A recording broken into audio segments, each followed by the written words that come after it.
UFC 307 just wrapped up. Poatan did it again. Khalil Roundtree is a dog. I'm training with him one day. That is a fact. It's going to happen. But he did a lot better than I thought he did. Lately, every time I pick somebody to beat Poatan, I haven't done it lately, but I did it a lot early in his career. He proves me wrong every time, and he does it pretty embarrassingly. So I made a promise to myself to never bet against Pereira again.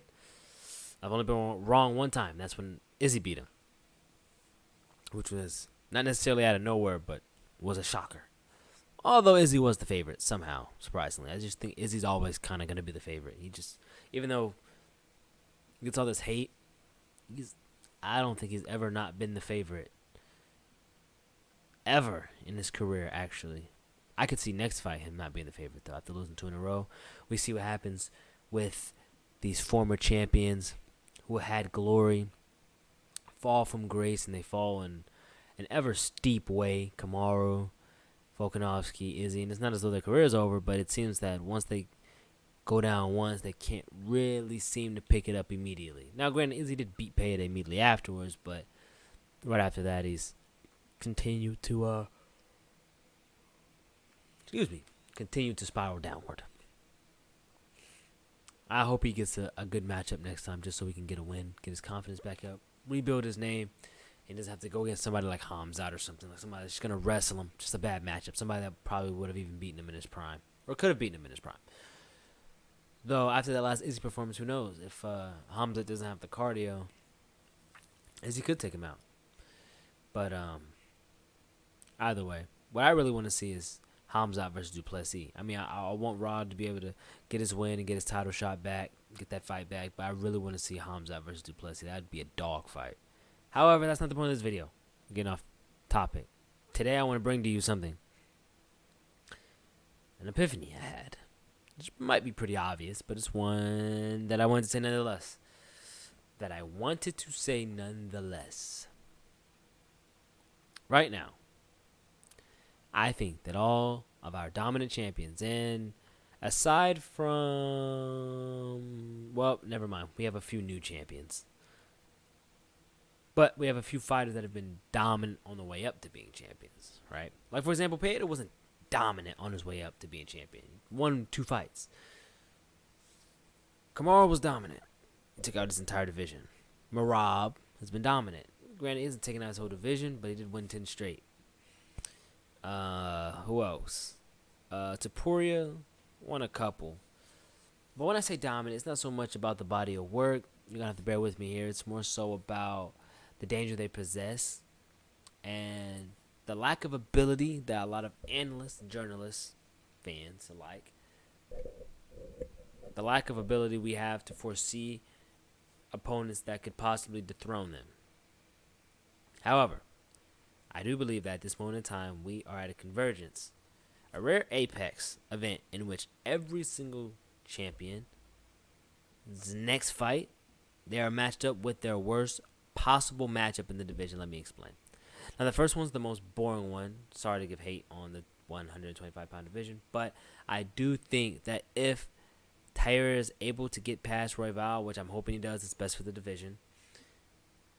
Either him or Albazi, to be honest, which I think Albazi's matched up as well. I could check the UFC site for that. But either one of them is probably the worst matchup for Pantoja. I know that kind of feels like a cop-out because I'm giving 2 names.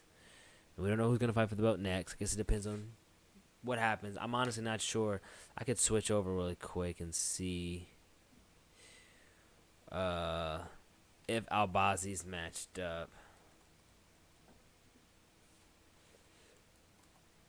Because I do not remember. That's right. I knew it. I knew he was matched up. And this is... Oh, that's right. He was supposed to fight back in, what was it, February? Valentine's Day? No, it's not Valentine's Day. That's someday. What day is that? November. Oh, that's far away. All right, so I can literally just skip on down here. Right now I'm looking at 308. I'm getting ahead of myself a bit. But if we were to go back, we can see he's matched up here. And so we have... Now, the benefit is that Royval and Tyra is happening first. Tyra. I think Tyra's ranked 6, 5, 4, something like that. Rival is like 1 or 2. He beat Moreno, so he's probably like 1. I think Moreno's 2. Albazi's I think is 3. But it's interesting. Pantoja needs a fight. He likes to be active. He's not one of our most active champions, but you can tell he likes to fight. He has no problem. Doesn't talk a lot, do a lot, but he's always down to fight. Puts on a good fight. This November date kind of guarantees that the fight's not gonna happen, in my opinion, until what? Probably match him up like February, my guess. Throw him on one of those cards, and it's the co-main to probably Islam and Armin, my guess. February, something like that. But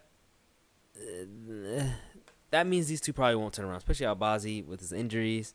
He's coming off an injury. Moreno. I mean, if Moreno wins, he's not getting a title shot. He already had enough chances. So, again, let's hope Albazi wins to push the division forward. Imagine if Royval and Moreno wins. They're going to have to fight again, which would be for the third? Maybe the second time. See who fights for the belt. But then whoever wins that is going to have to fight Pantoja for the third or fourth time. We don't want that. However, I believe these two are dangerous matchups for Pantoja. Moving on. Let me spend too much time at flyweight. Moving on. Dvalishvili, Nurmagomedov, goes without saying. I always thought Corey Sandhagen would be a difficult matchup for Dvalishvili. Sorry about that. For the same reason O'Malley. I thought O'Malley was going to knock him out. Just the range. His ability to use range. The creativity. The ability to find Merab's chin. I mean, Merab's chin's always getting found. Man, this light is bright. For that reason, I always thought Corey would be a dangerous matchup. I always knew Nurmagomedov. I need to stop hitting this. I always knew Nurmagomedov was lurking around the corner. However, I didn't expect him to jump so fast. I thought after he lost the Sandhagen fight, I genuinely did not think the next fight he was going to get was a Sandhagen fight. That was a year later, right? He got hurt and they fought 1 year later, almost to the day. And that's the one thing about that team over there. They get injured and they get injured forever. They train so hard and they take so much time. They only fight when they're perfect. That's the only reason why I don't really look forward to them being champions. Like, they let you down too much. But that's obviously going to be a tough test. Obviously, but I don't think it's going to be as tough as people think it's going to be. But I do think it's going to be his toughest test because it's probably going to be the first person that's going to wrestle him back just as aggressively as he wrestled. Now, Cejudo did wrestle him back, and at that point I thought Cejudo would have been the most dangerous challenge. And if Cejudo didn't gas, I think Cejudo would have won the fight, which leads me to believe Nurmagomedov will also beat Merab. Because Cejudo's, something was off with him. He gassed more than O'Malley in 3 rounds, more than O'Malley did in 5 rounds.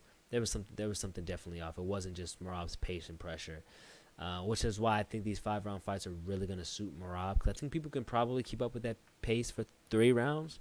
Even if they get smashed in the 3rd round, they can win 2 rounds like Henry almost did. People like to talk about how Merab just beat him up. Oh, I can't believe he did that to Henry. And yeah, he did look good, really good at the end of the 2nd, at the end of the 3rd. But you got to remember, he lost the 1st round and he was losing, not by much, but he was getting outpointed the first half of the 2nd round. So I just don't think it was as one-sided as we kind of like to make it seem. That being the case, I think obviously Umar's going to be able to stuff the takedowns, which to Merab's advantage will not disrupt his gameplay too much because his gameplay isn't always to get you to the ground. However, I do believe he'll be able to take him down. But his judo and his wrestling and his relentlessness, I think he's going to be able to get him down. He probably won't be able to keep him down. He can barely keep O'Malley down unless he just really goes into camp hard with Aljamain and they go train with DJ and Musumeci and all these other wrestlers and they learn the jiu-jitsu and how to wrap up the legs and do all this. Merab and his short legs and his short arms, I just don't think. Well, he doesn't have short arms, but his short legs, I just don't think he's going to be able to wrap Nurmagomedov up and keep him down. But I think he'll push him against the cage a lot. Knee him, punch him, throw him down, punch him. We might be able to just disrupt the rhythm of Nurmagomedov enough to take the fight. I think it'll be a good fight, though. Merab has the ability to be a very exciting fighter. He just misses all of his exciting attacks. His spinning back fists and his spinning kicks, he just misses them. He just throws them out in the open air, and then he ends up just kind of punching with 1-2s and then grabbing. I think that's why people don't like him. Although I like watching him fight. Next up, we have probably the biggest fight of the best fight and my most anticipated fight of the rest of the year. Topuria and Holloway. Maybe I do a full card breakdown because it's a pretty nice card. I'll do that another time. It's a stacked card, man. This is insane. But right now we're focusing on these two gentlemen.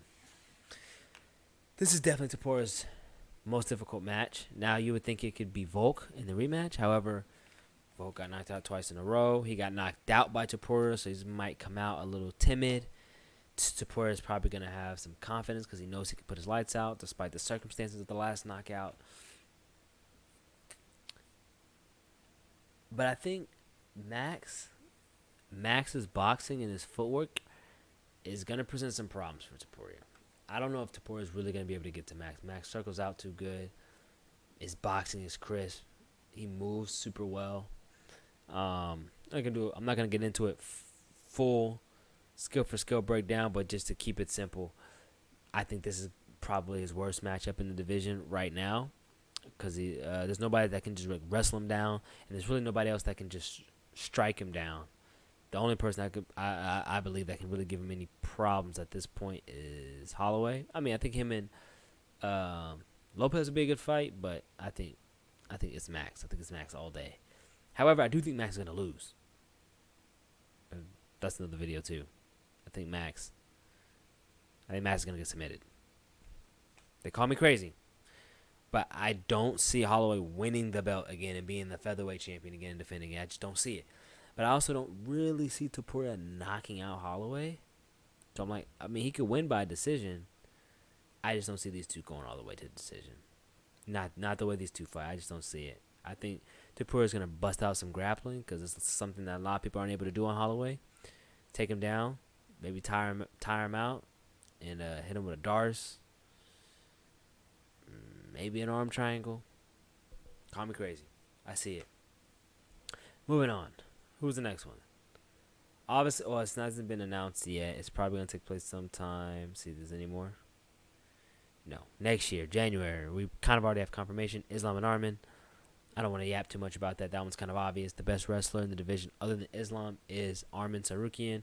He gave him his toughest grappling exchanges yet on a short notice fight in Arman's first fight in the UFC when he was like 22 years old.